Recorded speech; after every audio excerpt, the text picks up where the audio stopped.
बिस्मिल्लाहिर्रहमानिर्रहीम। तमाम तारीफ अल्लाह के लिए, दुरूद और सलाम मोहम्मद और आले मोहम्मद के लिए।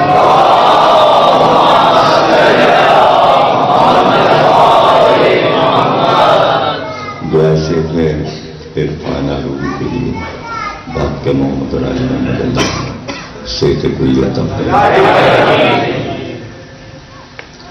1432 हिजरी के अशरे जेलुल की चौथी तकरीर आप हजरात समाअत फरमाएं। हम गुफ्तगू कर रहे हैं मुसलसल शान रिसालत के दो पहलू।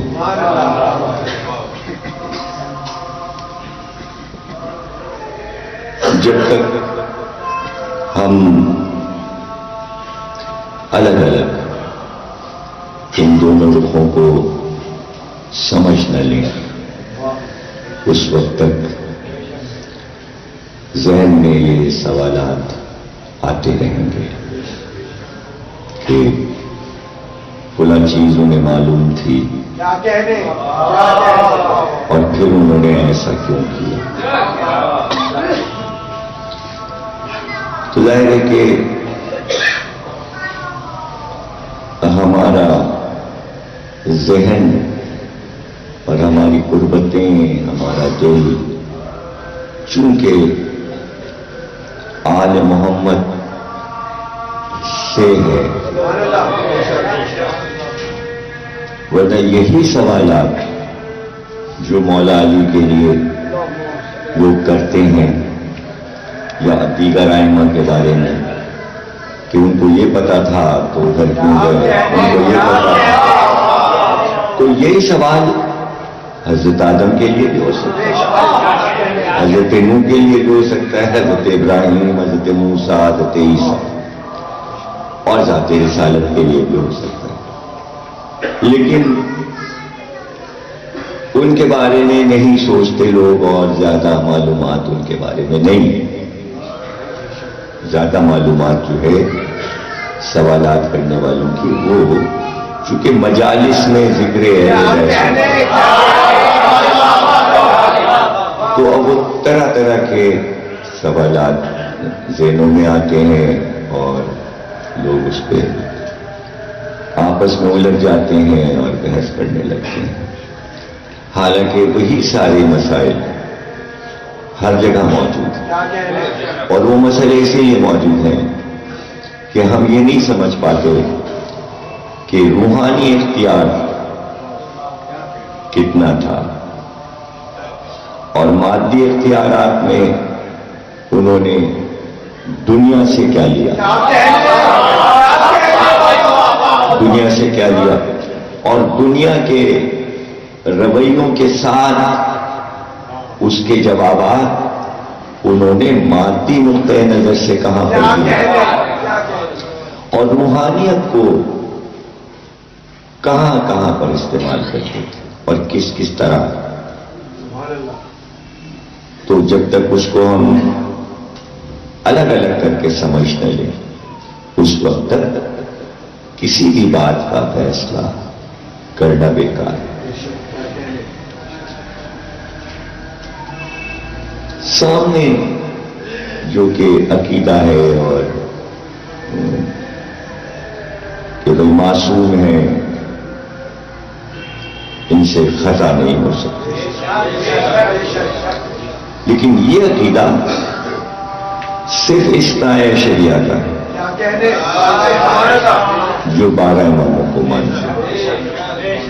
उसके अलावा पूरा आलम इस्लाम, उम्मत, सारे मुसलमान वो इस बात के कायल नहीं है।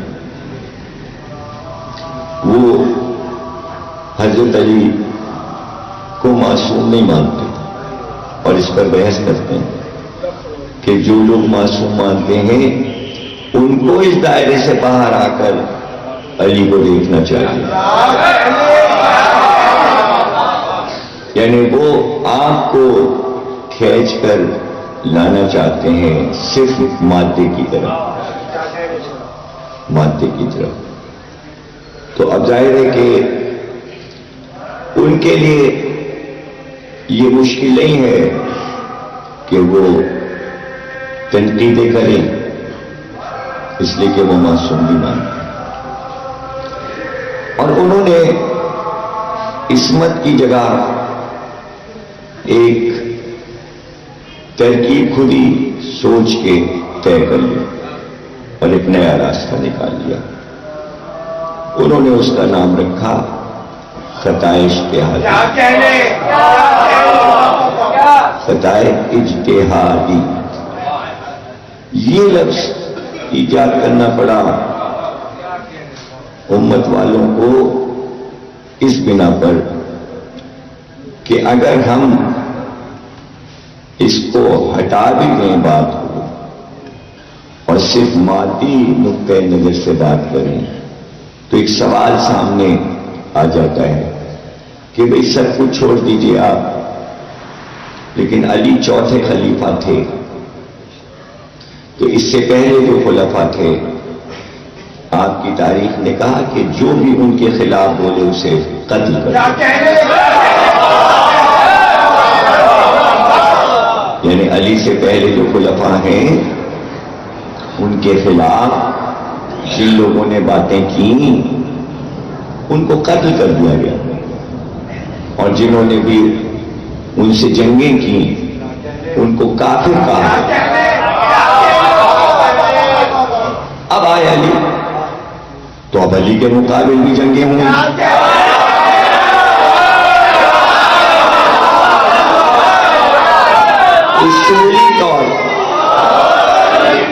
उसूली तौर पर जब आप उसूल तय कर चुके कि जो खलीफे राशिदा के मुकाबिल आए वो काफिर होता है और काबिले गर्दन ज़दनी, लेकिन जल्दी से एक तरकीब निकाली उनका खताए इज्तिहादी, यानी अली के मुकाबिल जो आ रहे हैं वो सब मुस्तहिद हैं।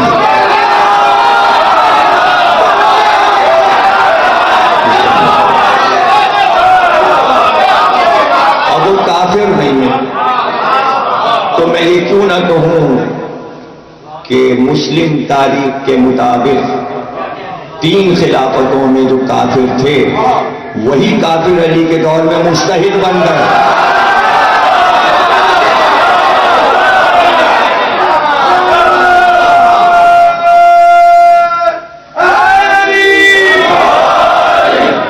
यानी उनको कहा कि भाई ये खताए इज्तिहादी, यानी ऐसा हो सकता है और ये माफ है।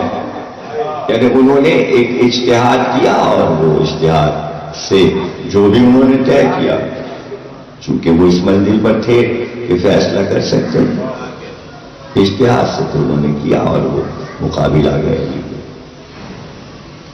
तो अगर ये सारी बातें सामने रखी जाएं तो ये गलतफहमियां क्यों हैं?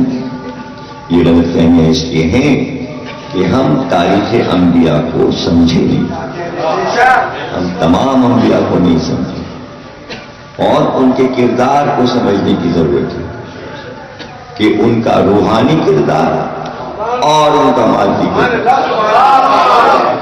जब हम आदम से ईसा तक सबको समझ लें, फिर खातम को समझें और फिर हम अली के किरदार को, और यहां पर आकर हम इत्मीनान से फिर गुफ्तगू करें तो बात समझ में आ जाएगी।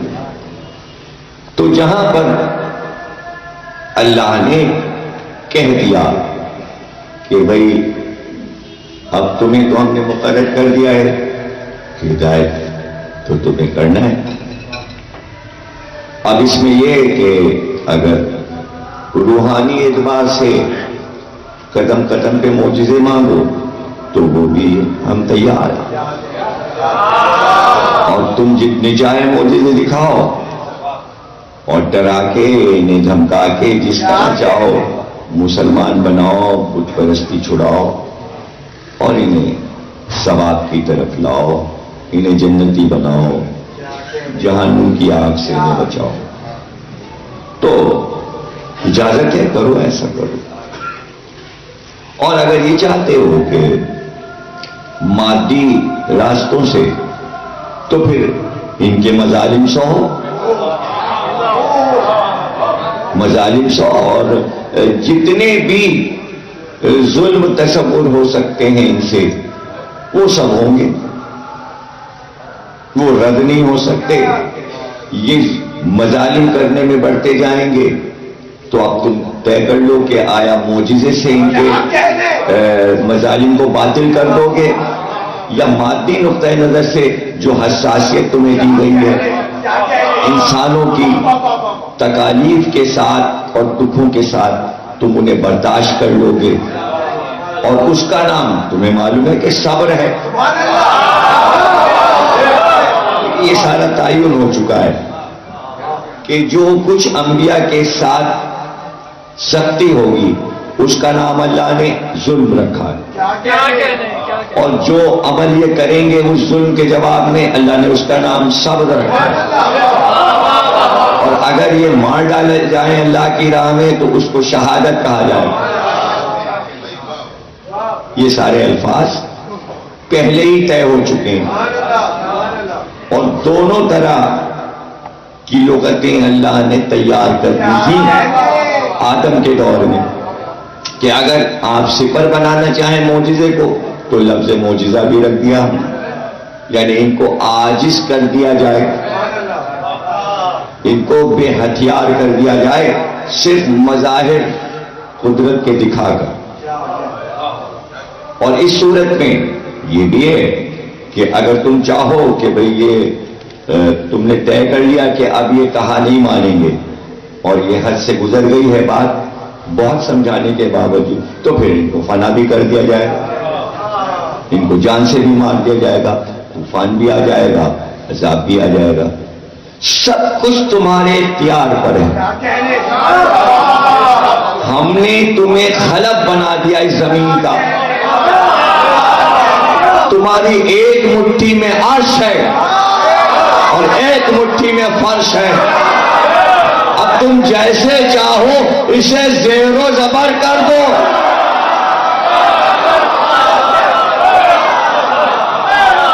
और अगर तुम अपने काम में लगे हुए हो और एक रुख पे नजर है और तुम मुड़ के अर्श की तरफ देख ही नहीं रहे हो, तो क्या कहना, फिर तुम्हारा सवाब और बढ़ जाएगा, तुम्हारा सवाब और बढ़ जाएगा। अगर हमारे तमाम आसमानी इख्तियारात इस्तेमाल करके तुमने नबूवत की, तो इतना सवाब नहीं होगा जितना मादी नुक्ते नजर से सारे काम करके इन इंसानों की तरह फिर इनका मुकाबला करके और फिर इन पर हावी होकर उन्हें पस्त करके और इनके जुल्म पर इन्हें जलील करके, तो तुम्हारा मर्तबा बढ़ जाएगा। हम तुम्हारा मर्तबा बढ़ा देंगे, हम तुम्हारा मर्तबा बढ़ा देंगे। अब देखो ना कि ये जो हमने कहा कि बच्चे को पेश करो, तो कहीं ऐसा होता है कि माबूद खुद ही अपना नुमाइंदा बनाए और उससे कहे अपना बच्चा हमको दे दो, ज़िबा कर दो। ऐसा नहीं होगा। इससे हमारी कुदरत को क्या फायदा? ये हमने तुम्हें एहसास दिलाया है कि आइंदा इंसानियत ऐसा करने वाली है कि ऐ अंबिया तुम्हारे बच्चों को ज़िबा किया जाएगा। ये हमने एक शऊर पैदा किया आगे के लिए, मुस्तकबिल के लिए, कि ऐसा होने वाला है, ऐसा होने वाला है। तो उस वक्त क्या क्या करोगे? फिर बताओ हमें, क्या तुम सब्र करोगे? कहीं ऐसा तो नहीं है कि जब इंसानियत तुम्हारे ऊपर इल्गार करे और तुम्हारे बच्चों को मारे, तो तुम फिर उस वक्त मोजिज़ा तलब करो और फिर कहो कि परवरदिगार अज़ाब ला, हम लाएंगे, हम बच्चे को बचा लेंगे, जैसे हमने यहां बचा लिया, जैसे हमने ये नमूना इसीलिए दिखाया कि अगर हम हुक्म दे सकते हैं तो बचा भी सकते हैं, और वहां अगर हम इंसानियत के मजालिम से तुम्हारे पास सारी औलाद जा रही है, तो वहां हम देख रहे हैं और हम तुम्हारा सब्र देख रहे हैं। जहां तक कर सकना करना, ना हो सके तो हमसे कहना कि हम नहीं चाहते कि खंजर चले।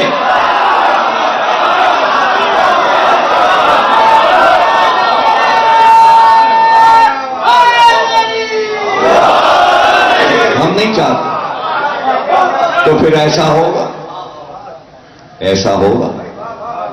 40 तलवारों के साए में घिरे हुए रसूलुल्लाह और 40 तलवारें मोहम्मद को कत्ल करना चाहती हैं।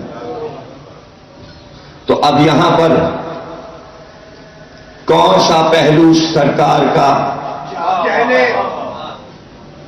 नजरअंदाज एक को करना है और एक को इस्तेमाल करना है? तो अल्लाह ने कहा भाई यहां पर हम खुद अब हम हैं, अब हमें, तुमने हमसे कहा कुछ नहीं, हम खुद आ गए, हैं बीच में इस मसले में, हम अपने आप को इन्वॉल्व कर रहे हैं, हम खुद अपने आप को इन्वॉल्व कर रहे हैं। क्यों? 13 बरस से पत्थर खा रहे थे तो तू इन्वॉल्व नहीं हुआ?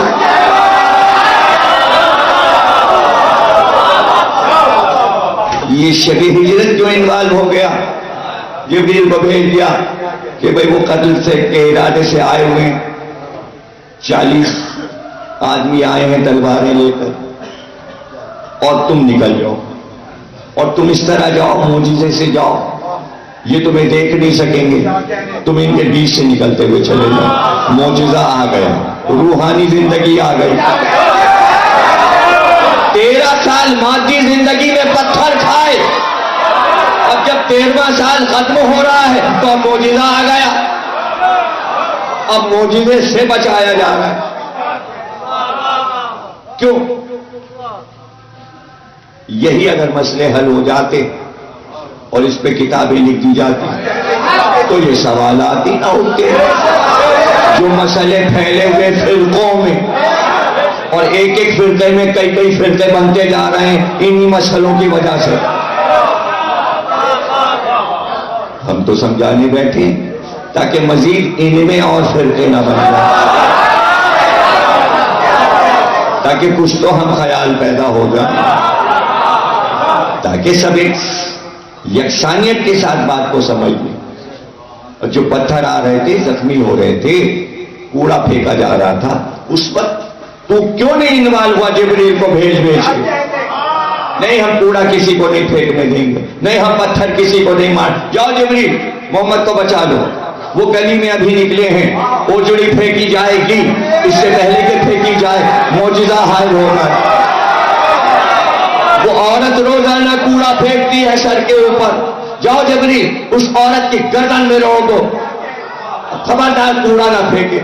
वहां तो तू नहीं बोला, सब कुछ रसूलुल्लाह खुली मादी नुक्ता नजर से मुकाबला कर रहे हैं। अब यहां जब 40 तलवारें हो गई तो तू इन्वॉल्व हो गया, तूने जिब्रील को भेज दिया, मोजिजे से निकल जाओ, छुप के निकल जाओ, ये तुम्हें देख नहीं सकते, बखैरियत चले जाओ और बिस्तर पर अली को सुला जाओ।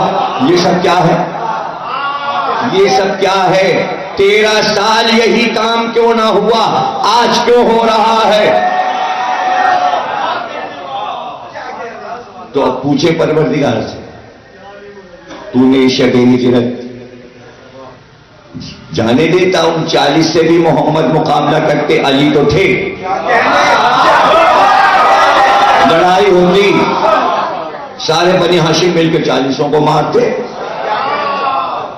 पता चल जाता अली तो थे ही मौजूद, दिफा करते मोहम्मद का, और मादी नुक्ता नजर से 40 कबीलों से मुकाबला किया जाता बगैर मौजिजे के। अब मौजिजा क्यों?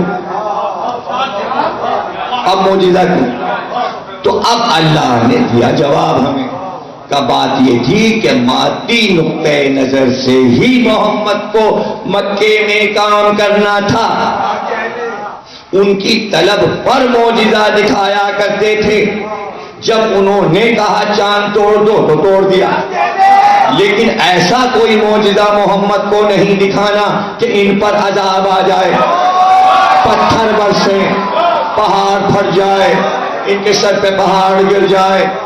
नहीं, इनको तबाह बर्बाद नहीं करना, मौजूदा दिखाकर रहमत बने रहना है। ये पत्थर मारे, जवाबी पत्थर नहीं जाएंगे।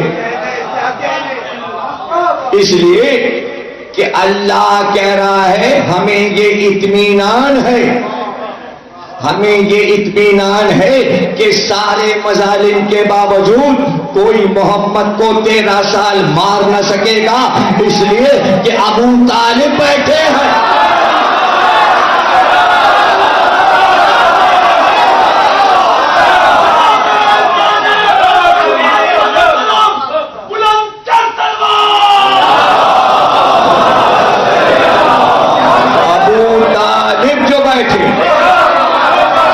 चूंकि हिजरत से पहले उसी साल अबू तालिब का इंतकाल हुआ, न वो मरते न ये इकट्ठा होते।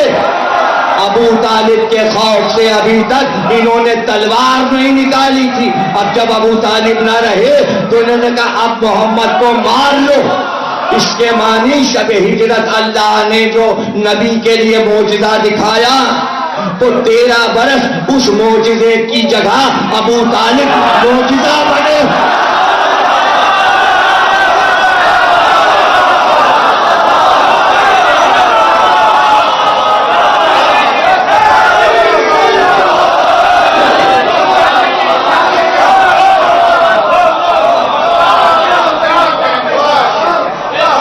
यानी मक्के में सबसे बड़ा मौजज़ा दीन आने के बाद, वही आने के बाद सबसे बड़ा मौजज़ा अबू तालिब थे। तो अल्लाह कभी कभी हस्तियों को भी मौजज़ा बनाता है, इसमें परेशान ना हो जाएं। भाई आप ये सोचिए, शक्के कमर क्या है मौजज़ा? चांद का टूट जाना। रजत शम्स क्या है? सूरज का पलट आना। तो आफताब और महताब और सितारे और पानी, हवा और दरिया, जमीन अफजल है या मोहम्मद के अजदाद अफजल है? मुआवजा करें, सूरज अफजल या अबू तालिब अफजल? बहैसियत अशरफुल मखलूकात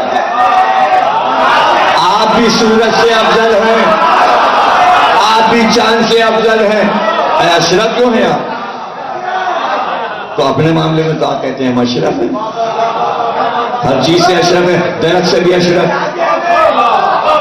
जमादात से भी अफजल कहते हैं ना। तो अब नबी से कहा ये पत्थर बोले, नबी ने पत्थर बोला, पत्थर ने कहा ला इलाहा इल्लल्लाह। उन्होंने कहा वो सामने वाला दरख्त उड़ता हुआ है, उड़ता हुआ आया, ये नबातात, ये जमादात है। वो गोलिए चला जा रहा था, एक जानवर उसके गोद में था, कहा ये बोले, मोहम्मद ने कहा ये बोले, उसने कहा ला इलाहा इल्लल्लाह। ये हैवानात, तो अब 3 तो मखलूकात से इंसान अफजल है, जमादात, नबातात, हैवानात। ठहरो, मोहम्मद के सामने पत्थर ने कलमा पढ़ा, हैवान ने कलमा पढ़ा, दरख्त ने कलमा पढ़ा, और शबुल मखलूकात अबू तालिब।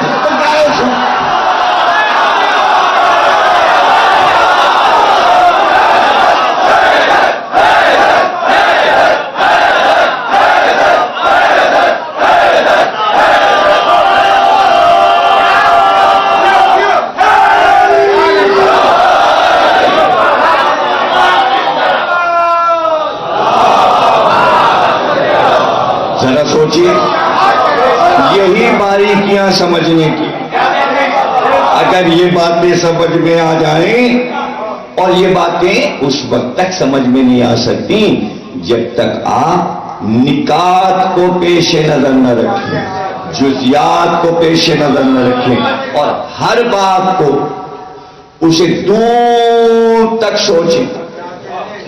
एक ही बात पे रुक के आगे ना बढ़ जाए फौरन के, दूसरी और फिर तीसरी, नहीं, एक ही पे रुक जाए, एक ही बात पे रुक जाए।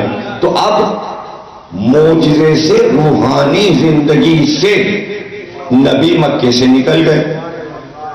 तो अब कोई कहे कि साहब वो तो यहां पर तो देखिए 13 साल तो उन्होंने मादी दिफा किया, और शबे हिजरत जब ताकत बड़ी हो गई कुफ्र की तो फिर मौजिजा दिखाना पड़ा, फिर मौजिजा दिखाना पड़ा। उस वक्त आप कहते कि जब मोहम्मद पूरे खानदान को लेकर निकल जाते, रूहानी जिंदगी से मोहम्मद चले गए, मादी नुक्ता नजर से अली लेके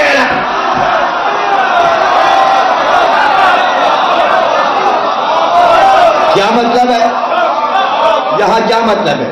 अल्लाह ने कहा देखो फरार नहीं है कि मोजिजे से आंखों को अंधा करके हम नबी को निकाल ले गए, ये अली लेके हुए और 40 तलवारें। तो अब यहां मोजिजा नहीं होगा, यहां मोजिजे से ये नहीं होगा कि जब 40 आदमी तलवारें लेके अली पर आए तो अली के लिए भी मोजिजा हो जाए। यहां मोजिजा नहीं हुआ और मादी जिंदगी से वो 40 वापस भी चले गए। क्यों? क्यों?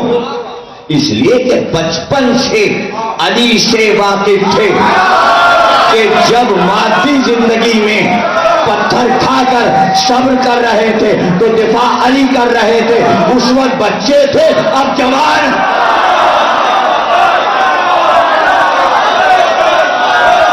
उस वक्त बच्चे थे, उस वक्त बच्चे थे, अब जवान हैं। और ये नबी नहीं है, समझे ना, ये नबी नहीं है। उन्हें अंदाजा था कि 13 साल हमने पत्थर मारे, मोहम्मद ने तलवार नहीं उठाई, तो अब उन्हें आदत पड़ गई थी और वो जान गए थे कि नबी तलवार नहीं उठाएगा।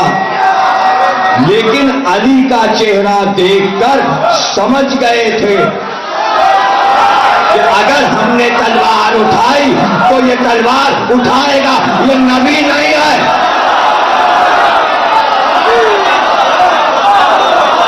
देखिए अली ने मादी जिंदगी से उनका मुकाबला किया, और मादे में क्या चीज है? कोई धमकी नहीं की कि मारेंगे और काट डालेंगे और पूरे मक्के को, नहीं, कुछ नहीं। क्या चीज वो थी जिससे वो दहल गए? यानी मादी जिंदगी में भी एक चीज है, उसका नाम है हैबत। हैबत मोजिजा नहीं है, हैबत मोजिजा नहीं।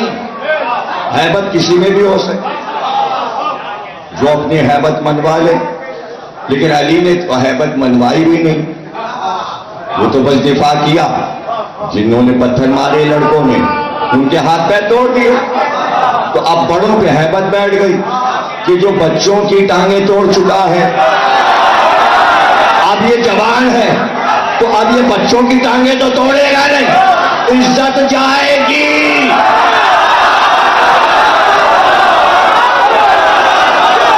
शान जाएगी, बटेरा बन जाएगा, जागीरदारी जाएगी, रईसाना शान जाएगी।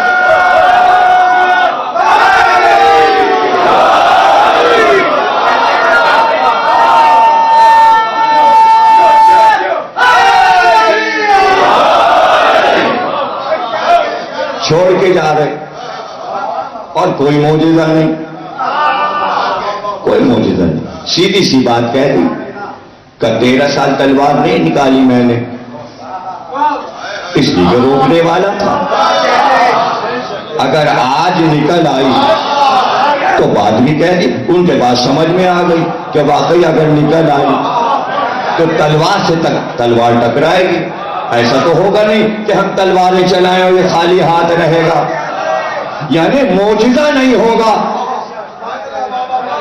लेकिन तलवार जो माने हुए थे तो मोहम्मद ने तो कभी तलवार चलाई नहीं और अली ने भी कभी नहीं चलाई। ये कैसे समझ गए कि अगर इसने तलवार निकाल ली? कभी अली को तलवार चलाते भी नहीं देखा, कहीं अली को तलवार सीखते भी नहीं देखा, किसी मैदान में जाकर प्रैक्टिस भी नहीं की। फिर इन्हें पता कैसे कि अगर आज अली ने तलवार निकाल ली तो हम मुकाबला नहीं कर पाएंगे? इसमें क्या राज था? यानी मादी नुक्ते नजर से वो अबू तालिब को मैदान जंग में लड़ते हुए देख चुके हैं।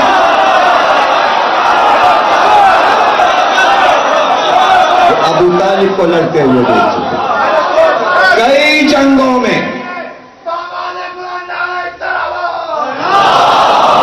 कई जंगों में उन्होंने अबू तालिब को लड़ते हुए देखा था और जान रहे थे ये अबू तालिब का बेटा है, ये अबू तालिब का बेटा है और जो कह रहा है ये सच कह रहा है। अगर तलवार निकाल ली तो सब विड्रा हो गए, पूरा मक्का विड्रा हो गया। अब आप सोचिए, यहां पे तय कीजिए, पूरा मक्का शहर भरा हुआ है काफिरों से और उस पूरे शहर में अली अकेले, और बाहर निकल के इंतजाम भी कर रहे हैं जाने का, नाके भी बांध रहे हैं, सबको जमा भी कर रहे हैं, बच्चों को औरतों को नाके पे बिठा रहे हैं। काफी मौका है काफिरों के पास, इकट्ठा होके आए और अली को मार ले, अली को मार ले। अब यहां मोजिजे की कोई जरूरत ही नहीं। अब यहां क्या चीज है? यहां मोजिजा नहीं है, यहां क्या है? शान। अरे भाई, मादी दुनिया में एक चीज शान भी तो है, वो शान नहीं। कौन सी? थोड़ी सी दौलत आ गई, नौ दौलत की शान दिखाने लगे, वो शान नहीं। यह है शान खुदाई, शान इलाही, शान मोहम्मद, शान अली, शान रिसालत, शान इमामत। अब वो शान है, नहीं आ रहे, जमा होके नहीं आ रहे। उन्हें पता है पूरा शहर मिलके अगर आ गया और अली ने तलवार निकाल दी तो आज कला कमा हो जाएगा। तो तमाम काफिरों को ये यकीन है, जुमला जाया ना हो, तमाम काफिरों को यकीन है, पूरे शहर को, कि अगर हम सब मिलकर गए तो तन्हा अली हम सबका कीमा कर देंगे, कला कमा कर देंगे। इसलिए नहीं आए, इसलिए नहीं आए हिजरत की सुबह। तो पता चला कि मोहम्मद से हिजरत के बाद मदीने में काफिर मोहम्मद के लश्कर से, सिपाही सहाबा से नहीं डर रहे।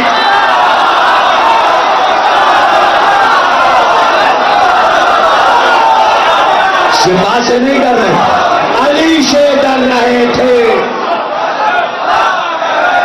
अली से।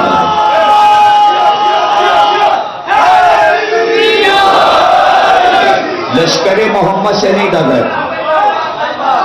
हमने तो सीधी सी बात आपको बता दी, इसलिए कि यही काफिर मक्के वाले बदर में आए, उहद में आए, यही तो आए, यही वाले मक्के वाले आए। तो पूरा शहर थोड़ी आया था, बदर में 1000 आए, पूरा शहर नहीं आया था। वहां पूरा शहर अली से डर रहा था। बदर में 1000 आए थे वही काफिर मक्के वाले, तो वो लश्कर से नहीं डर रहे थे, वो उसी अली से डर रहे थे जो हिजरत की रात रुक गया था। उसका रुकना, अगर मैं यहीं रुक जाऊं तो अशरा पूरा हो जाए।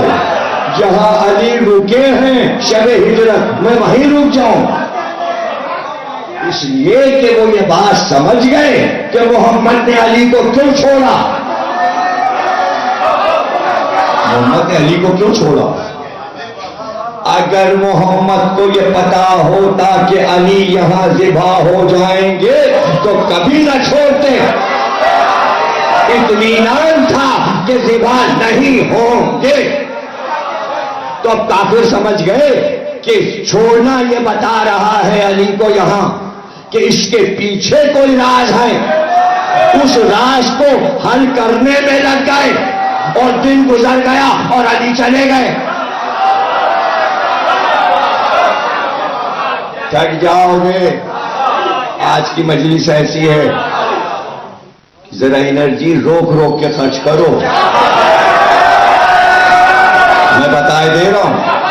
हाँ, और ये बात पहले कह चुका हूं कि कुछ गूंगों को अपना दोस्त बनाओ, उन्हें बोलना सिखाओ, जैसे तोते को पढ़ाया जाता है उनकी ट्रेनिंग करो। तुम उस्ताद बनो, उनको शागिर्द बनाओ, ताकि आगे भी बात चलती रहे, हर मजलिस सूनी ना रहे। हाँ, सिखाओ, एक दो शागिर्द बनाओ। अब देखो ना, ये तीनों बच्चे कैसे ट्रेन हो गए माशाल्लाह। 2-3 साल से आ रहे हैं, ट्रेन हो गए, बोल भी रहे हैं, इशारे भी कर रहे हैं, हाथ भी उठा रहे हैं। ना इन्हें शर्म है, ना बोलने में शर्म, ना हाथ उठाने में शर्म। अब ये दूसरी बात है, बुढ़े तोतों को पढ़ाना मुश्किल है।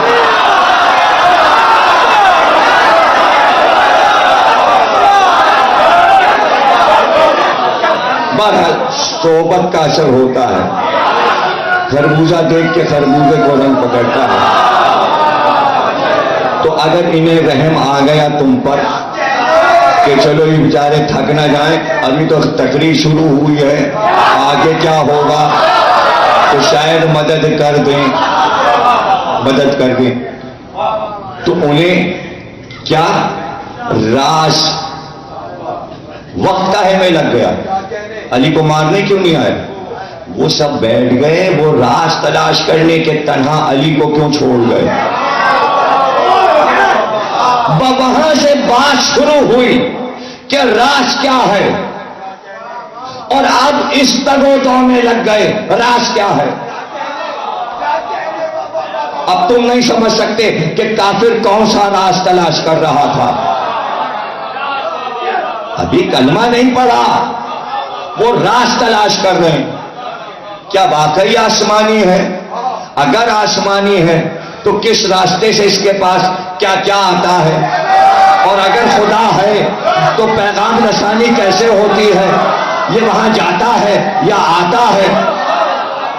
अब वो रास तलाश करने लगे। अब रिसर्च उन्होंने दोबारा शुरू की।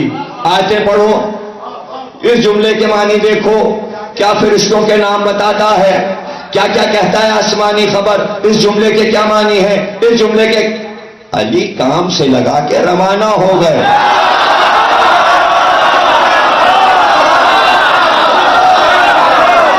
देखिए, काफिरों में इस्लाम के बारे में रिसर्च जब शुरू हुई तो जाते अली की वजह से।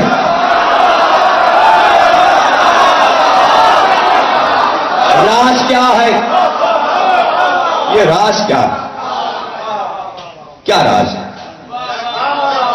अब उन्हें जहां पर मोजिजे को वो जादू कहते थे, तो जब देखिए जादू को मोजिजा काट दे, तो अब जादूगर मजबूर होता है सोचने पर राज क्या है। नहीं समझ रहे आप?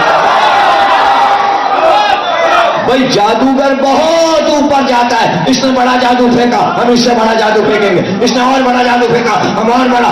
एक जगह आके जादू का असर खत्म होने लगता है, तो वो कहता है ये कितना बड़ा जादूगर है, लेकिन जितने भी जादू की किस्में हैं ये उसके ऊपर चला गया।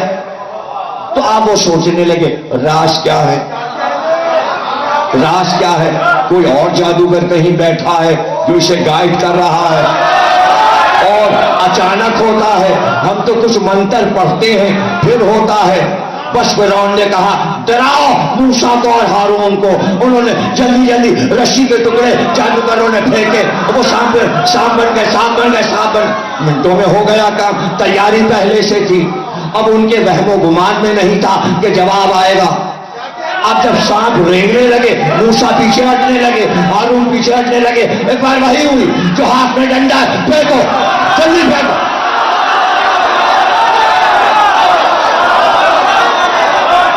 फेंक दो आशा। मूसा ने घबरा के आशा को फेंका, और जो फेंका तो इतना बड़ा अजनबी कि मूसा का वो अजदहा इतना बड़ा अजदहा बना कि फिरौन के महल की आखिरी मंजिल पर उसका सर आया और एक बार वो आगे बढ़ा है बच्चे फिरौन थर थर कांपने लगा। इतना बड़ा अजदहा कहां देखा था। और दौड़कर अजदहे ने सांपों को चुनना शुरू किया, सांपों को खाना शुरू किया, यहां तक के जादूगर सजदे में गिर गए। देखिए वो जादूगर चालाक थे, फिरौन चालाक नहीं बेवकूफ था। जादूगर समझ गए ये कोई बहुत बड़ी चीज है, अब जादू काम नहीं आएगा, अब जादू काम नहीं आएगा, ये तो कोई बहुत बड़ी चीज है। इसलिए सजदे में गिर गए। हम ईमान लाए किस पे ईमान लाए? मूसा हारून ने कहा था अल्लाह पे ईमान लाओ, यही तो कहा था। उन्होंने क्या कहा? हम ईमान लाए किस पे? मूसा और हारून के रब पर।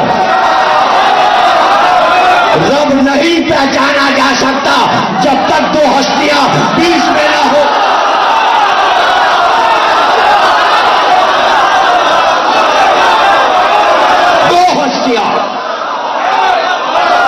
दो हस्तियां तो बस जैसे आशा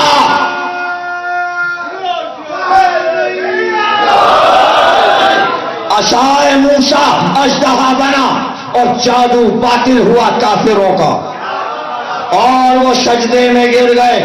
पैसा ही जंगे ओहद में हुआ कि अली की तलवार टूटी और जन्नत से एक जुल्फ़िकार चली।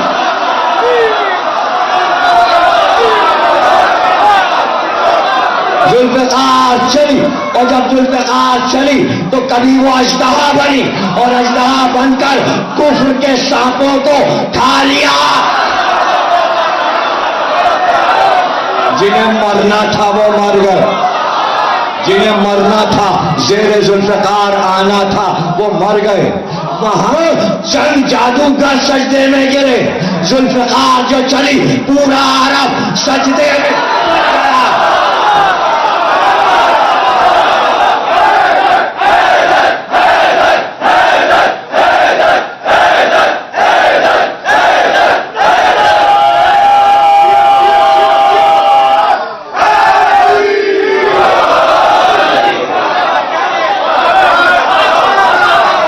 सजदे में गिर गए। मूसा और हारून ने रोका नहीं सजदा करने वालों को और कलमा पढ़ने। ये मत कहो रब कहो, मूसा और हारून का रब ना कहो। चुप रहे और आयत कुरान में आ गई कि ये उन्होंने कहा। अल्लाह ने आयत इसलिए रखी कि मैं बगैर वसीले का इस्लाम कबूल।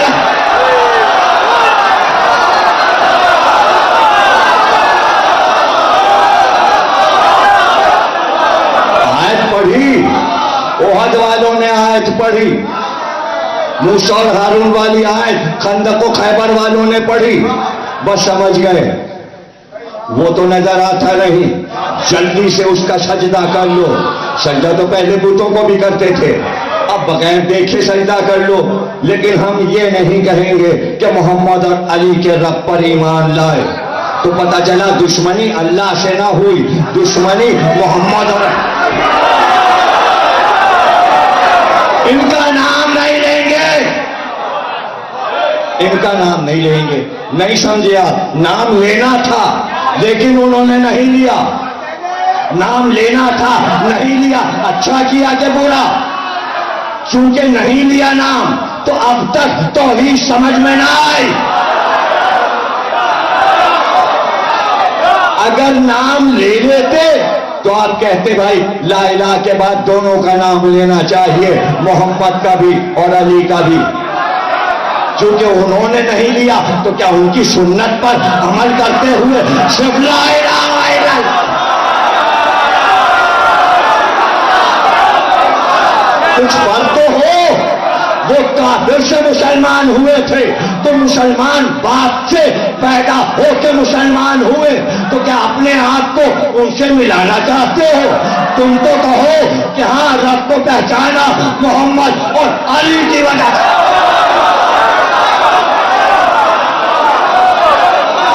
तुमने किससे पहचाना? आज के मुसलमानों ने किससे पहचाना? जवाब दें, अपने रब को कैसे पहचाना? मीरास में पहचाना? बाप के कहने से पहचाना? अच्छा, बाप के कहने से पहचाना?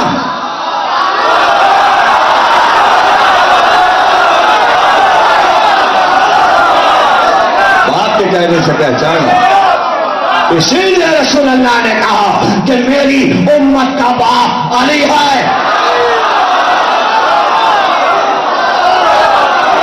मेरी उम्मत का बाप अली है। अली इस उम्मत के बाप हैं। अपने को नहीं कहा, अली को कहा, अली उम्मत के बाप। और मेरी बीवियां अल्लाह के हुक्म पर उम्मत की माएं। अब चूंकि पहले अली को उम्मत का बाप बना दिया,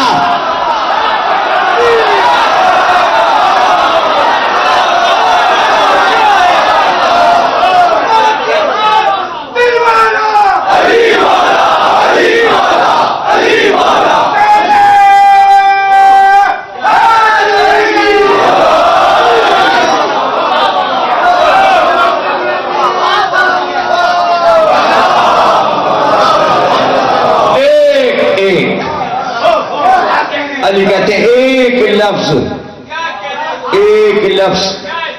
एक गुलाम हबशी मुझको इल्म का सिखा दे। उम्मत को समझाने के लिए एक गुलाम हबशी एक इल्म का लफ्ज मुझे सिखा दे। सुबह को सिखाए, शाम को आके कहे अली मैं तुम्हें बाजार में बेचना चाहता हूं, मैं बिक जाऊंगा, मैं उस गुलाम के हाथ बिक जाऊंगा, इसलिए कि उसने मुझे एक इल्म का लफ्ज बताया। लाखों करोड़ों लोग अली ने उम्मत को बताए, फिक़्ह बताई, तफसीर बताया, इल्म कलाम बताया, एहसान, फरामोशी।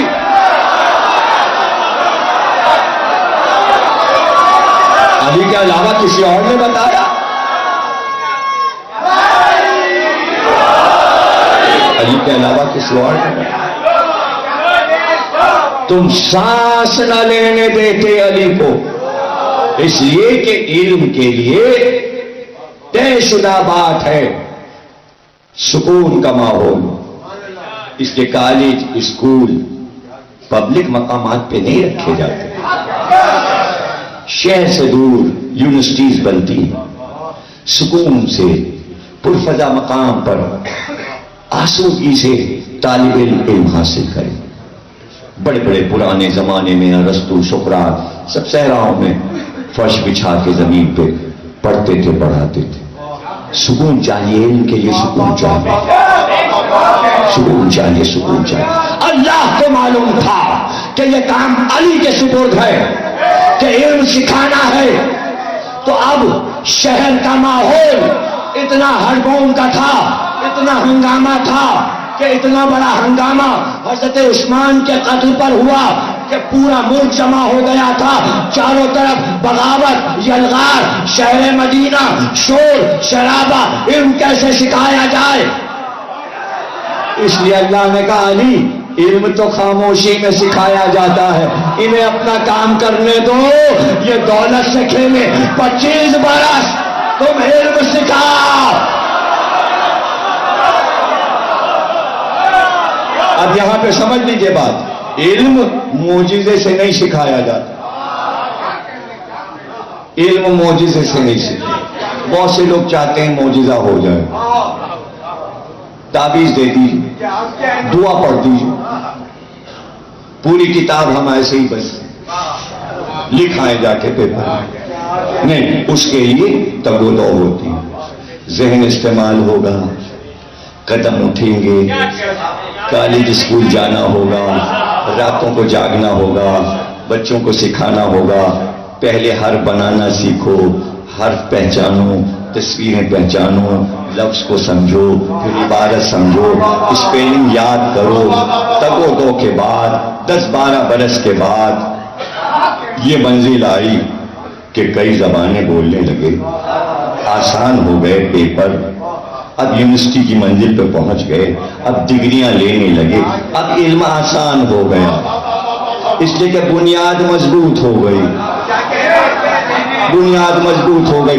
मोजिजा कोई नहीं हुआ, सिर्फ अक्ल असल तरीके से इस्तेमाल हुई। जिस तालिब इल्म ने मुकम्मल अक्ल इस्तेमाल की वो आला हो गया, वो फर्स्ट डिवीजन हो गया। उससे कम अक्ल वाला सेकेंड डिवीजन, उससे कम अक्ल वाला थर्ड डिवीजन। कुछ फेल हो गए, कुछ गुंडे बन गए, कुछ अपने यही काम करने लगे, स्कूटर के अपने साइलेंसर निकाल लिए, अब वो गुस्सा है उनको, फेल जो हो गए तो अपने फेलपन को छुपाएं कैसे?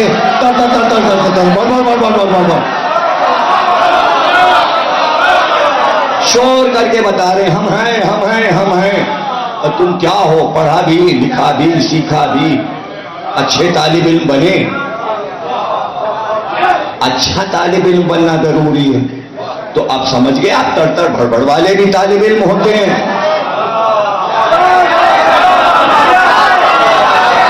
और ऐसे भी होते हैं। अब्बा ने मना किया था, यहां मोबाइल लेके क्यों? चलो लाओ मोबाइल। ऐसे भी तालिब इल्म होते हैं। तो 25 तरह के तालिब इल्म तो कराची में पाए जाते हैं। अब उनका आप जो चाहे नाम लग दी, निकले तो वो पढ़ने ही के, सीखने निकले तो पूरे अवाम पाकिस्तान सब पढ़ने के लिए तो निकले थे।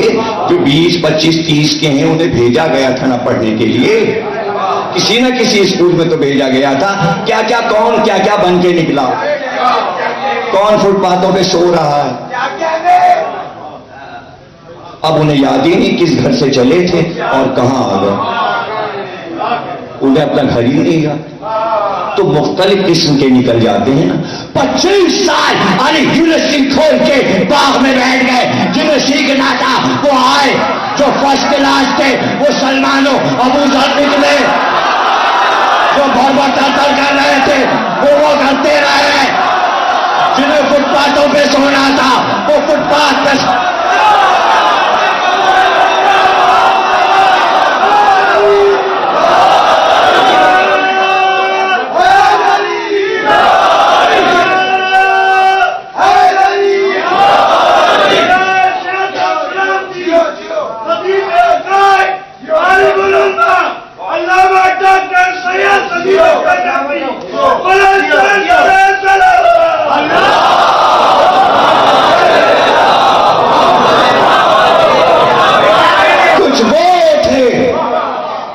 मंजिल पर इल्म के पहुंचे, वहां पहुंचे कि आगाज में क्या हुआ था और दुनिया के अंजाम में क्या होगा। मकाना मा यकून, सलमान फारसी। कायनात से पहले का इल्म, कायनात खत्म होगा होगी उसके बाद का इल्म। सलमान वहां पहुंच गए, मेहनत की, पहुंच गए, अबू जर पहुंच गए, मीसम पहुंच गए, अब्दुल्लाह इब्न अब्बास नहीं पहुंचे। अब्दुल्लाह इब्न अब्बास आ गए कूफे, तो मीसम ने कहा बड़ा तफसीर कुरान पढ़ी है, आओ मैं लिखवा दूं तफसीर कुरान, इससे पहले कि मैं ना रहूं। जल्दी से अब्दुल्लाह इब्न अब्बास ने कहा बोलूं, लिखने बैठ गया। लिखते लिखते लिखवाते रहे मीसम, ये लिखो, ये आयत लिखो, इसकी तफसीर, ये आयत लिखो, इसकी तफसीर, और बीच बीच में कहते रहे अरे क्या आलम होगा जब मैं सूली पे लटकाया जाऊंगा, क्या आलम होगा जब मेरे नाक से खून बहेगा और जालिम मुझे कत्ल कर देगा, मेरी जबान काटेगा। तो लिखते लिखते अब्दुल्लाह इब्न अब्बास कहने लगे तुम तो काहिनों की तरह बातें करने लगे, अभी तो तुम मुफस्सिर थे। पता चला जो मीसम के पास इल्म है अब्दुल्लाह इब्न अब्बास के पास नहीं। तालिब इल्म अलग अलग है, उसका कष्ट, उसका जज्ब चाहे जैसे सीख ले, जहां तक चाहे सीख ले, जहां तक जाए। तो अब सलमान यहां तक आ गए कि कायनात के शुरू का बताएं, दुनिया का खात्मा बताएं, उसके बाद का बताएं। इतना इल्म आ गया सीखते सीखते मौला से। तो अब दुनिया देख के ओहो अब्दुल्ला इब्न अब्बास की तफसीर का क्या कहना। अब सारे फिरके अब्दुल्ला इब्न अब्बास से तफसीर ले रहे हैं, मौला अली की तफसीर छोड़ दी। अब फलाने शागिर से इल्म ले रहे हैं, क्या कहना इल्म हदीस में अबू हुरैरा का, और मौला की हदीसें छोड़ दी। नहीं समझे। कुछ शागिर शान जब दिखाते हैं तो लोग उस्तादों को भूल जाते हैं और शागिर्दों के पीछे चलने लगते। हाँ भाई भाई भाई, हाँ इन्होंने सीख के इतनी तरक्की की कि ये उस्ताद से आगे बढ़ गए। मौला अली को मालूम था कि इन शागिर्दों में कुछ ऐसे निकलेंगे जो मुझसे मुकाबला करेंगे, जैसे हसन बसरी। तो अब क्या हो, अली ने चाहा कि इल्म की सतह बताएं। अली ने चाहा ना, जो अच्छे शागिर्द होते हैं वो भाग जाते हैं कि ऐसे कुछ हमारे साथी निकल रहे हैं जो हमारे उस्ताद की बेइज्जती करने वाले हैं। तो वो जो अच्छे शागिर्द होते हैं वो पहली से सद्देबाब कर लेते हैं, खबरदार जो उस्ताद से तुमने मुकाबला किया। तो अली का पहला शागिर्द जो था कदीम, वो था जिब्रील।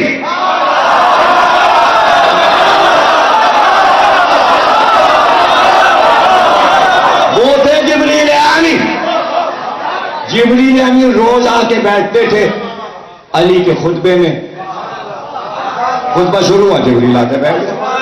अबे पुराने थे तो फसाहत और बलागत का वो था, कैसे ना आके बैठ गए। इल्म कहीं पे खत्म थोड़ी होता है। तो जिब्रील ने सब सीख लिया, जिब्रील ने सबसे, वो भी आके बैठता था। देखते थे अली की बज़्म का एक लुत्फ था, कश्फ व जज़्ब का आलम था। आके बैठते थे, रोज बैठते थे, सारे शागिर्द बैठे और अली मेंबर पे थे। एक बार जिब्रील ने सबके चेहरे देखे। क्या आज बता तो दें अली की बज़ में बैठने वालों को कि कहीं अली के इल्म से मुकाबला न करना।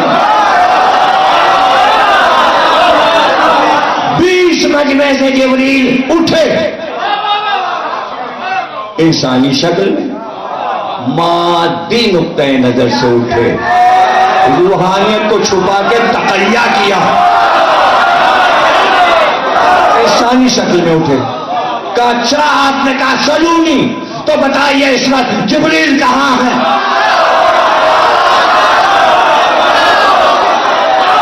बताइए जिब्रील कहां है?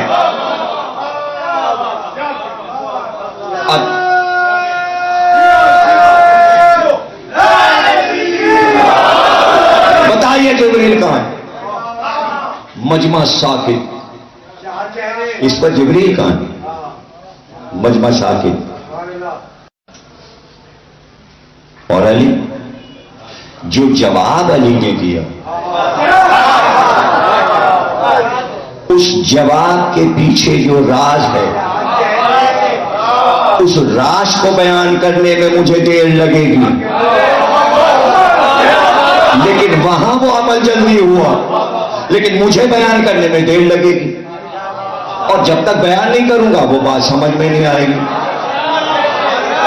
एक बार अली ने दाएं देखा, बाएं देखा, एक एक सेकंड के लिए, नीचे देखा, ऊपर देखा। क्या देखा? तमाम आलम देख लिए, एक नजर में तमाम आलम देख लिया। जमीन की तहों में देख लिया, समंदर की तहों में देख लिया, मछली के शिकम में देख लिया, सीप के मोती में देख लिया, मोती के जिगर में देख लिया, आश पे देखा, एक निगाह में पहला आश देखा, दूसरा, तीसरा, चौथा, पांचवा, छठा, सातवां, नौह, कुर्सी, तूबा, कौसर, सलसबील, सुम्मा तना वददल्ला वकाना काबा कौसैन औदना। बताने में देर लगी, बताने में देर लगी। अली ने इधर तलाश किया जिब्रील को, उधर तलाश किया, इधर तलाश किया, उधर तलाश किया और उसको देखा। यानी सब जगह देख लिया, कहीं जिब्रील नहीं। कहा जिब्रील या मैं हूं या तू है, मैं हूं या तू है, और मैं हो नहीं सकता इसलिए कि मैं बशर हूं। जिब्रील तू है, जिब्रील तू है।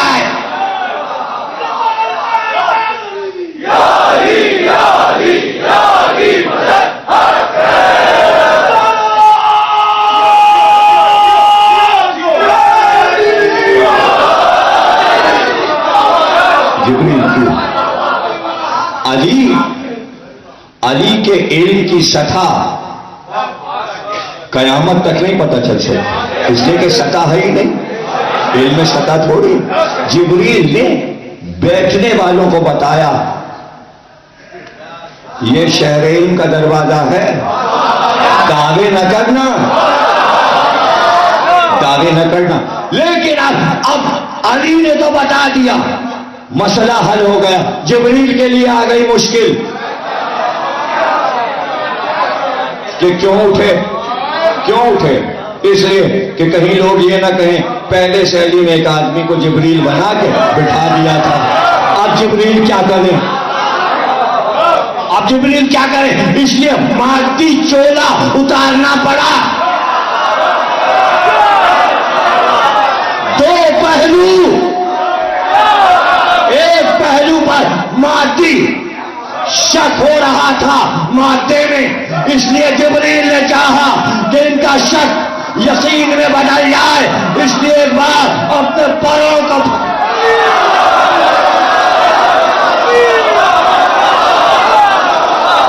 रूहानी पहलू फैलाया और ये कहते हुए परवास की, बेशक अली आपने सही कहा, मैं ही जिब्रील हूं, मैं ही जिब्रील हूं। लेकिन अगर दरवाजे से निकल जाते तो साहिबे मोजिजा साबित ना होते, इसलिए कूफे की मस्जिद के गुंबद की तरफ गए, गुंबद फटा, जिब्रील गए।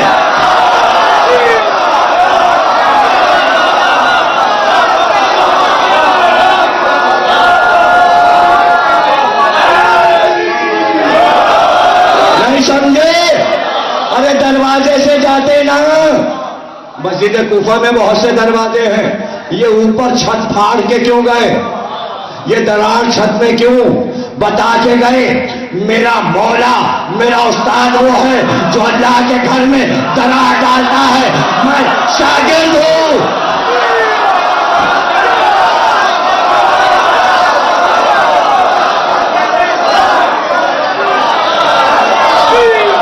मैं हूं अली का शागिर्द।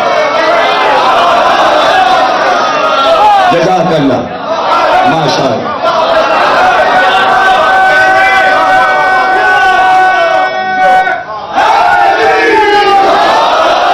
दोनों पहलू अलग अलग रख के देखें और फिर मिला दें, इसलिए कि मिले हुए। मैं अलग अलग करके बता रहा हूं ताकि पहले इसे भी समझ लीजिए और इसे भी समझ लीजिए। हाँ, खत आया है, खत आया है, मदीने के गवर्नर के पास आया है, हुसैन को मालूम है, पहले से मालूम है। लोगों ने कहा क्यों बुलाया है वलीद ने? इमाम ने फरमा दिया हाकिम शाम मर गया, अभी खत में ये लिखा हुआ है आएगा, ऐलान होगा। हुसैन ने पहले बता दिया। यह है रूहानी पहलू। खबर सुनने गए, यह है मादी पहलू। कुछ भी नहीं समझे। यानी इमाम के जिंदगी के दो पहलू हैं। रूहानी पहलू से बता दिया मादी नहीं हूं, मुझे मालूम है वो मर गया। दुनिया में कहीं कोई मर जाए, पहले इमाम को मालूम होता है, पहले इमाम को पता चलता है वो मर गया। कहां समझे आप? वो मरता ही नहीं जब तक इमाम सरहाने ना जाए। नहीं समझे? अरे अभी तो उसे जहन्नुम भेज के मदीने आए।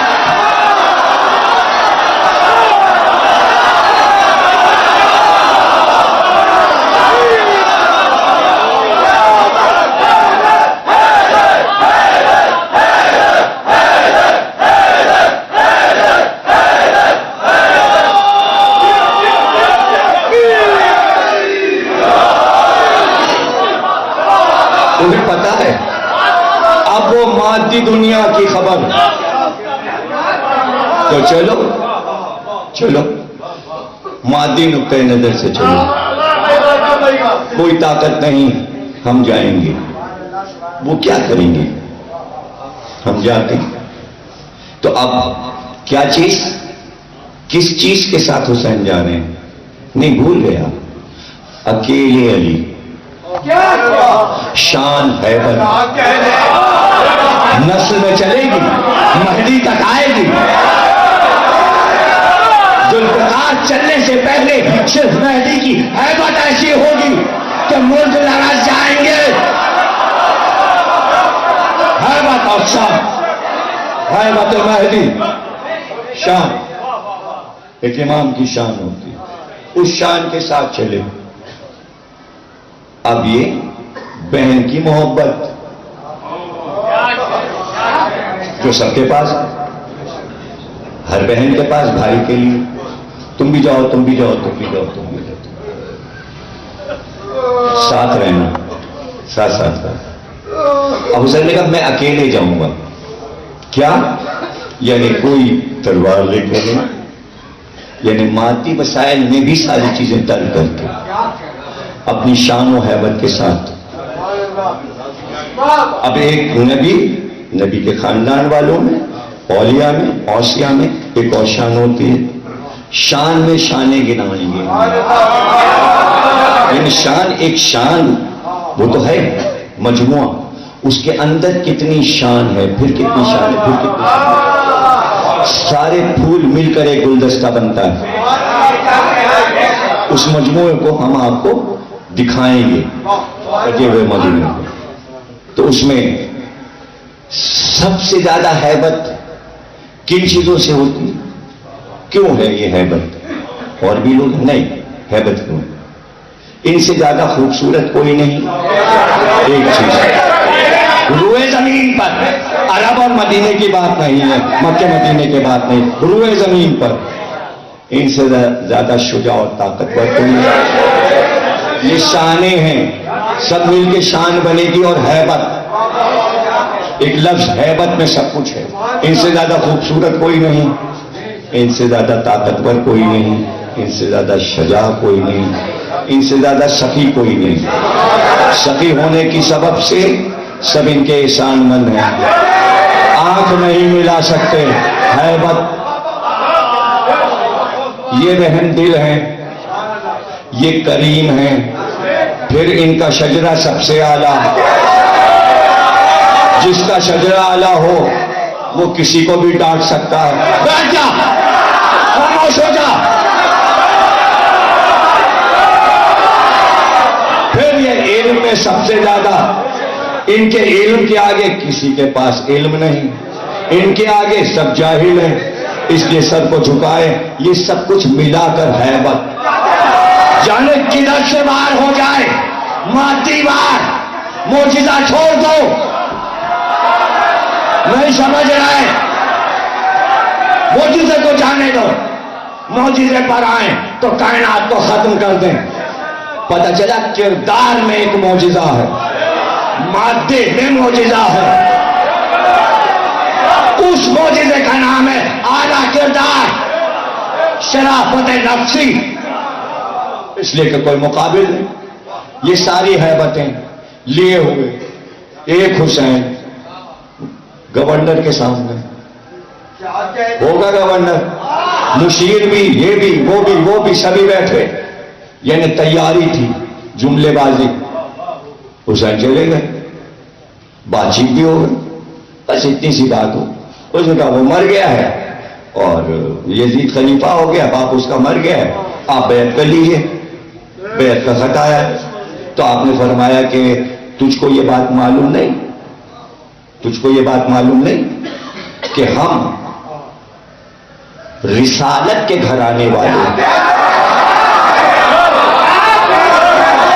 मोहम्मद के नहीं, नबी के नहीं, रिसालत के घराने वाले किसी की बैत नहीं करते, किसी की बैत, रिसालत के घराने वाले। इसलिए क्या रिसालत का घराना अलग है, रसूल का घराना अलग है। रिसालत का घराना न मक्के में है न मदीने में। रिसालत का घराना उसकी दीवारें उठती रहती हैं, ऊंची होती जाती हैं, ऊंची होती जाती, कोहितूर तक जाती हैं, चौथे आसमान तक जाती हैं, सातवें आसमान तक जाती हैं, बढ़ते बढ़ते बढ़ते बढ़ते सुम्मा दना फतदल्ला फकाना काबा कौसैन औदना, यहां तक के 2 कमानों का फासला अल्लाह से रह जाता है। रिसालत के घर का हम यहाँ के नहीं है, हम वहां के, यहाँ के नहीं है, वहां के। जहां तक रिसालत जाए वहां तक रिसालत का घराना, हम वहां के, हम वहां के रहने वाले इस कमीने और जलिए की बयान, फासिकों फाजिल की बयान, और ये कह के मुड़े, ये कह के मुड़े। अभी आवाज बुलंद नहीं हुई थी, सिर्फ तबसरा था।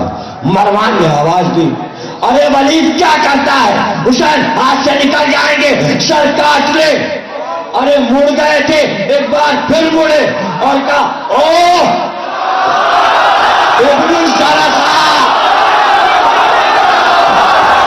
सजरा सजरा,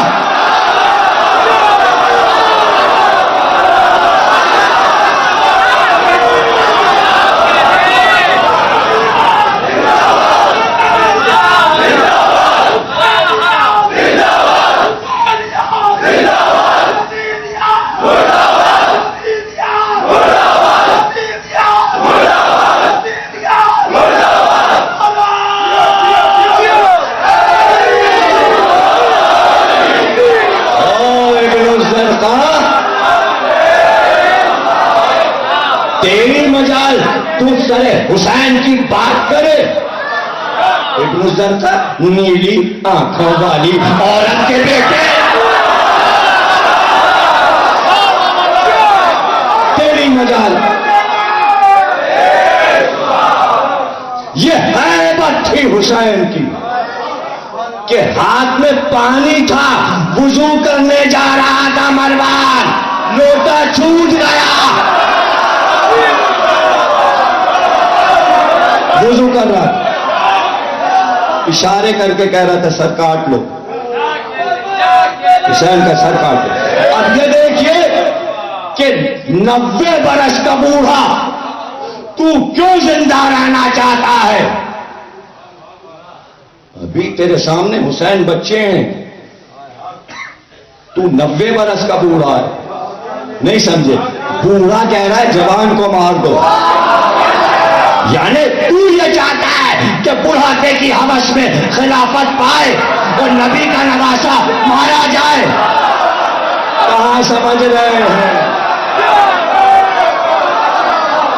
अगर सबके समझ में तकरीर आ जाए तो मौला का करम।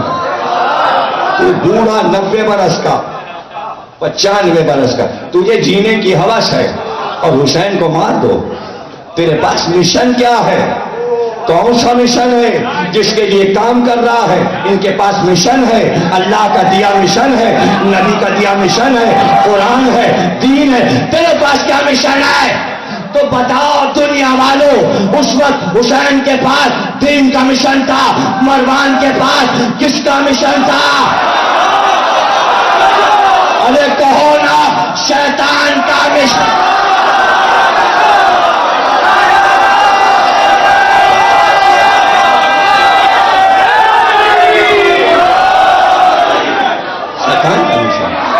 क्या उसके पास दीन का मिशन था? अरे वो हवस फिर हो ही गई। हुसैन तो 57 बरस के थे, यजीद तो मरते वक्त 33 बरस का था, 30 में हाकिम बना, 3 बरस जिंदा रहा और उसके बाद मर गया, और अब ये हो गया 95 बरस का, बल्कि और 3 साल बढ़ा लो 95 का, तो उस वक्त आप 61 ही में 97 का हो गया। अब 100 में 3 कम है, वो तीनों आ जाए तो 100 और इसके लगा।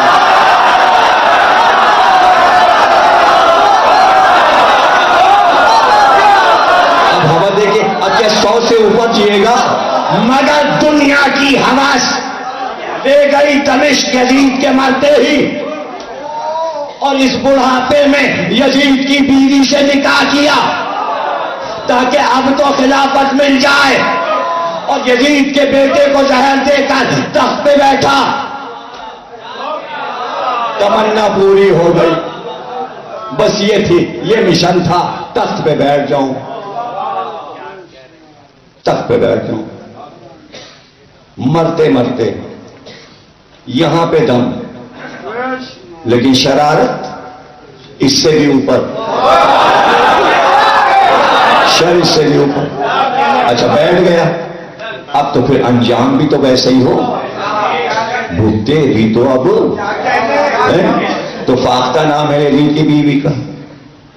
अब जाहिर है कि अतालीफ बना है, ये होता है बच्चा अगर सदर हो तो एक बूढ़ा उसका सरपरस्त बन के कहता है हम चला रहे हैं उनकी, हम चला रहे हैं उनकी।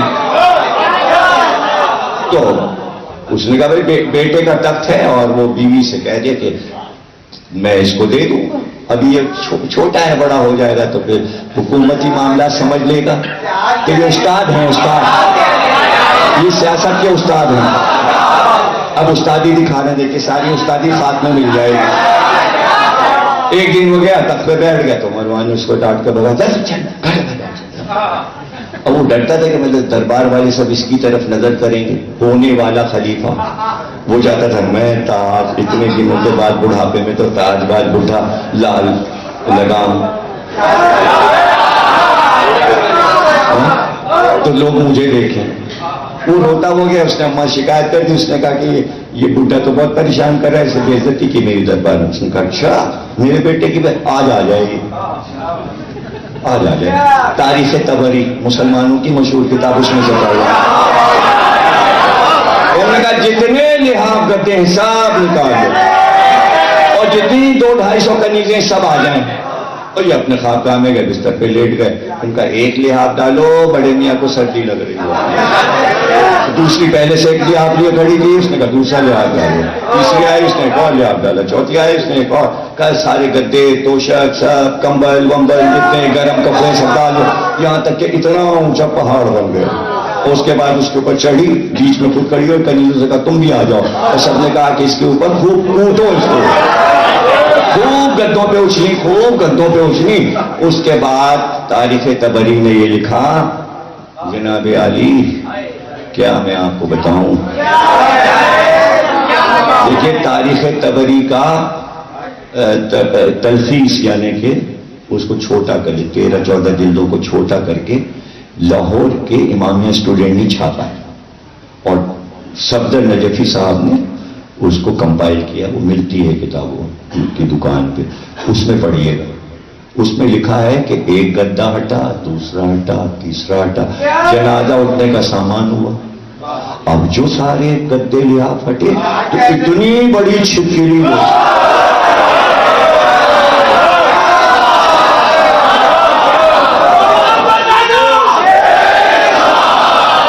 छिपकली। अब बताइए, इसी को अल्लाह ने कुरान में कहा है कि हम मस्त कर देते, मस्त कर दे, मस्त कर दे, दुनिया में ही मस्त कर दे। वहां तो जो होगा होगा। पता चला कि काम बड़े बड़े थे, तो अभी से क्या कहेंगे, यानी मादी नुक्ते नजर से कुछ चीजों के मंजरनामे सामने आए दुश्मनों के लिए। वहां कोई मौजिज नुमा इमाम नहीं मौजूद था जो अपने दुश्मन के लिए मौजिजा दिखाता। नहीं समझे आप? यानी ये एक मंतिकी सफर है जैसे जैसे अल्लाह के खिलाफ काम किया, शक्ल उसकी शैतान से मिलती चली गई। शैतान को अल्लाह ने कहा था बस कर दिया मैंने, इसके इब्लीस नाम हो गया। जो शैतान के लिए काम करेगा वो शैतान बन के मरेगा। बचना है, बचना है, बचना है, बचना है, इब्लीस से बचना है, इब्लीस से बचना है। और अल्लाह के प्यारे बंदों के लिए उन्हीं के जिक्र पे अपनी जिंदगी को लिए चले जाओ, उनके फजाइल, उनके मसाइल।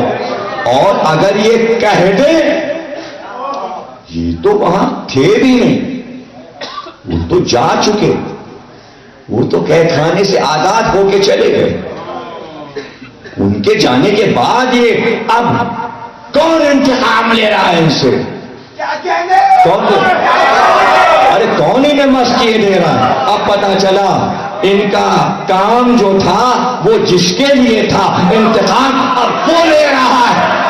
ठहरो, इसीलिए अल्लाह ने अपने 999 नामों में एक नाम रखा है मुंतकिम, इंतकाम लेने वाला। इंतकाम लेने, इंतकाम वो ले रहा है। हाँ, अगर ये मौजिजा दिखाने पर आ जाए तो मौजिजा भी दिखा, और फिर इनका जलाल ऐसा है। जलाल देखिए, अभी मैंने हैबत और जलाल बताई, शान बताई, इसमें भी ऐसी शान है कि लामोहाला आप सिर्फ शान का परतौ मौजिजा बन जाता है। इन्हें मौजिजा दिखाने की जरूरत नहीं, मौजिजा दिखाने की जरूरत नहीं। अभी देखिए मैं हैबत का परतौ दिखाता हूं और तकरीर खत्म हो गई। यानी मौजिजा दिखाने की जरूरत नहीं है, सिर्फ हैबत का परतौ देखिएगा। हैबत का परतौ, उम्मे कुलसूम खड़ी थी, पहलू में जनाबे कुबरा फातिमा कुबरा खड़ी थी। एक बार यजीद तख्त पे था और एक मस्खरा उठा और उसने कहा बादशाह ये लड़की जो खड़ी है ये मेरी कनीजी में दे दे। वो हो गई तकलीफ खत्म। ये एक जुमला मसाइल है, रसूल की बेटी की तरफ ही इशारा किया जाए।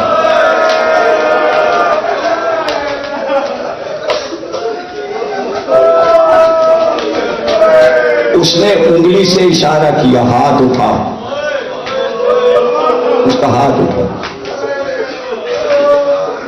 जनाब उम्मे कुलसूम ने उसको डांटा उसको, तेरे हाथ टूट जाए, कहते उसके हाथ लर्जे और फालिज ज़दा होके लटक गए। अल्लाह अल्लाह, यह है जलाल, ये हैबत। और उधर से शहजादी ज़ैनब की आवाज है, तू ऐसा नहीं कर सकता। यजीद ने कहा मेरे इख्तियार में है। देखिए मादियत का इख्तियार देखिए, मेरे इख्तियार में है। ज़ैनब ने कहा मैं अपना इख्तियार बताऊं।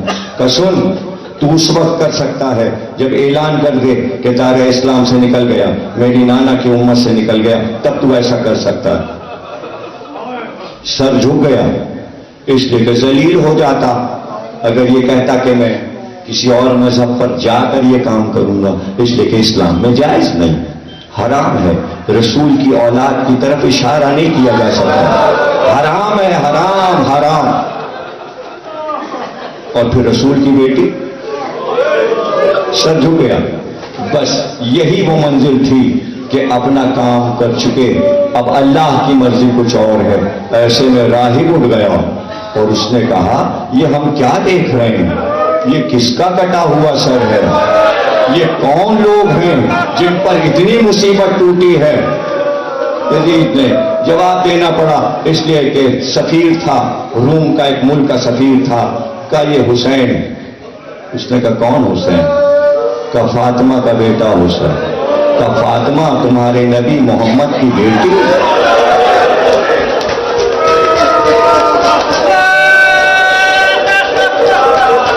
जज़ाकल्लाह। ज़ाहिर है जिस शान से आप फजाइल सुनते हैं उसी शान से आप मसाइल भी सुनते हैं। ये वो दिन है, ये वो दिन है कि जब दरबार का हाल पढ़ा जाता है, कैद खाने का हाल पढ़ा जाता है, क्या बीती है उन असीरों पर, उन कैदियों पर क्या गुजर गई। मेरी मजलिस का मौजू यही है ना, उन्होंने खुद कबूल किया कि मादी नुक्ते नजर से हम जमाने के जुल्म सहेंगे, जैसे 13 साल मोहम्मद पत्थर खाते रहे। हम मोजिज़ा तो मेहदी दिखाएंगे, हर इमाम ने जुल्म सहा। तो ये रोना इसी बात का है कि हमारे आइम्मा अगर चाहते तो मोजिज़ात से जबर इख्तियार करके इन्हें सजाएं दे देते, लेकिन इनकी हिदायत के लिए इंसानी शक्ल में रहकर इंसानी रास्तों से हिदायत की, मगर इंसान इनकी अजमत नहीं समझे, इसी का तो रोना।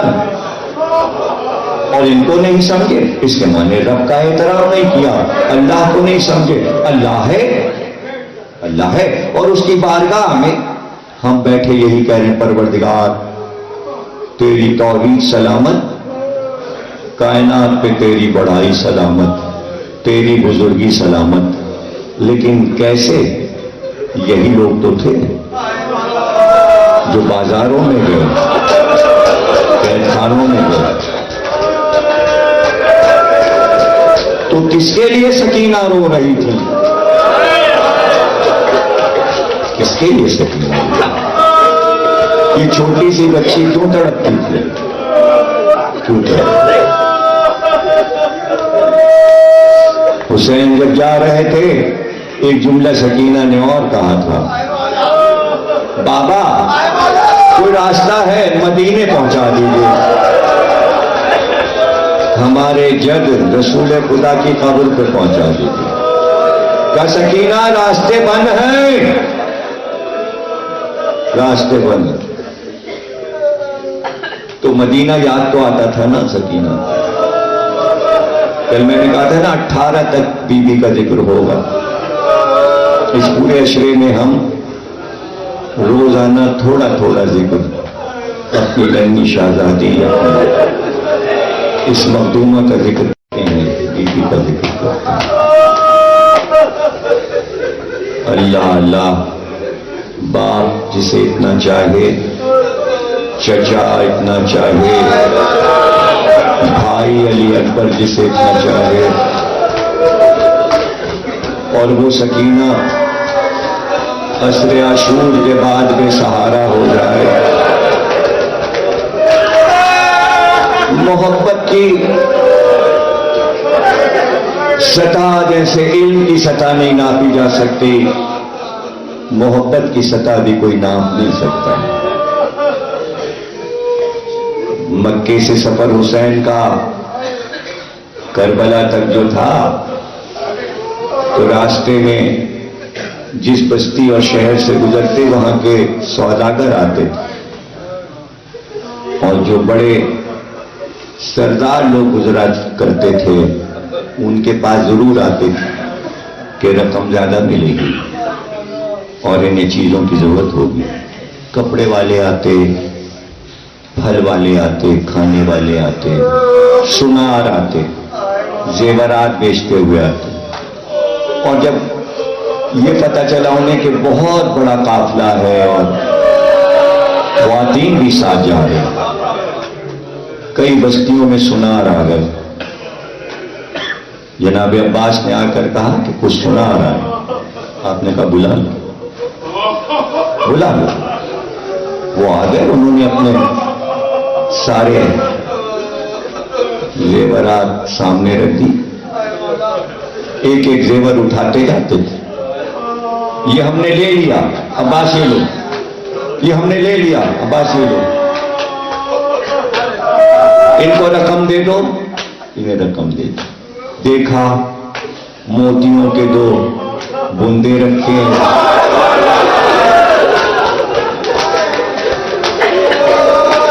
कहिए हमें 4 बूंदे हमें दे दो। कहा तो हाथों के कड़े हैं, हमें दे दो। ये पैरों की पाजेब हमें दे दो, ये दे दो। सब खरीद लिया। ये गले का गुलूबन है। अब्बास, अब ये जाओ मेरी बहन ज़ैनब को दे दो, गले में ये गुलूबन पहन। ये बूंदे उम्मे कुलसूम को दे दो, कानों में पहन। ये हाथों के कड़े उम्मे लैला और ये उम्मे रबाब को दे दो, और ये पाजेब कुबरा को दे दो, और ये मोतियों के बूंदे मुझे दो। ये कह के जेब में कबा के रख लिए और अब खुद उठे, खैमे में गए। 2 बूंदे जेब से निकालकर सकीना के काम में पहुंचे। अभी मैं मसाक पढ़ूंगा, मैं बहुत समझा के पढ़ता हूं ताकि आपके समझ में चारों तरफ से हर बात समझ में आ जाए, कहीं शक ना हो। ये मसाइल है, रोते भी रहिए, सुनते भी रहिए, समझते भी रहिए, वो यही मसाइल है। और 2 बूंदे जेब में रहे और फिर एक मंजिल ऐसी आई कि जहां मुस्लिम के मरने की खबर आई, रोने की आवाजें आई। खैमे में गए, ये 3 बच्ची मुस्लिम की, वो भी 4 साल की थी, गोद में बिठाया, 2 बूंदे और निकाले, उसके कान में पहना दिए। उसने मुंह देखा, कहा ऐसी शफकत, ये तो यतीमों पे होती है शफकत। कहा मुझे बाप समझो। बच्ची समझ गई, रोटी गोद से उतर गई, मां से लिपट गई, कहा बाबा मारे गए। उस दिन का मातम शुरू हो गया। क्या हुसैन के घर की औरतों को जेवरात की जरूरत थी? ये बार बार मसाइल में क्यों आता है? बूंदे छीने गए, जेवरात छीने गए, कड़े छीने गए, गुलूबन छीने गए, ये क्यों आता है? देख, राज समझोगे? मादी नुक्ते नजर से दिफा था मादी। ये तय किया था जालिमों ने कि बाले हुसैन औरतों को और बच्चों को कत्ल कर देंगे। हुसैन ने जेवर इसलिए पहनाए ताकि जेवर लूट कर चले जाए, ज़ैनब का गला न कटे। समझाया है भाई, रोना भी है और समझाया भी है ताकि सकीना का गला न काटा जाए, सिर्फ बूंदे खींच के चले जाए। इनकी जिंदगी अल्लाह को चाहिए थी। यह है दिफा, यह है दिफा। अल्लाह अकबर। और फिर वो खैमे में दरा और छीन छीन के ले गए, उतारे नहीं, खींच खींच के ले गए, जख्मी करके ले गए। वो जेवर लेके पागलों की तरह भागते हुए निकल गए, खैमे जला दिए। वो चाहते तो बड़ा जुल्म कर सकते थे, लेकिन बीवियों की जिंदगी चाहिए थी। हाँ, सकीना बीबी सलामत रहो, हुसैन ने इंतजाम कर दिया। लेकिन मैं कहूंगा आका, आपने कानों में दूध पिलाए थे ताकि सकीना की जान बच जाए, मगर तय खाने में तो बच्ची मर गई। मौला इसका क्या जवाब? हाँ, बस तय खाने तक हमने चाहा था कि सकीना जिंदा रहे। सकीना का काम कैद खाने तक था। अच्छा, बीबी का क्या काम है? बीबी ने क्या कारनामे अंजाम दिए? बीबी ने मजलिस पढ़ने का तरीका बताया।